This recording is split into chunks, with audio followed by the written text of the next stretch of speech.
Бізге көп сұрақтар келеді. Полистирол, бетон деген не?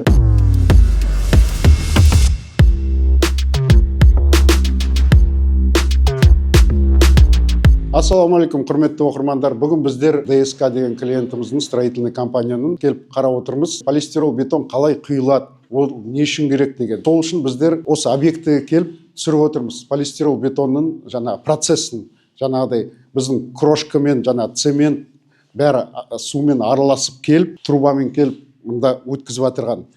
Қазір процесс жаңағыдай пол құйып жатыр жерде.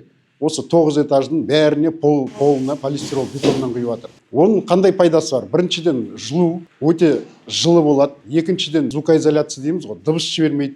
Үшіншіден, влагоизоляция, жаңағыдай су жібермейді, дымқыл тартпайды. Технологиясы өте простой, сосын көпке жеңіл материал. Қазір осыған дейінгі көп строительный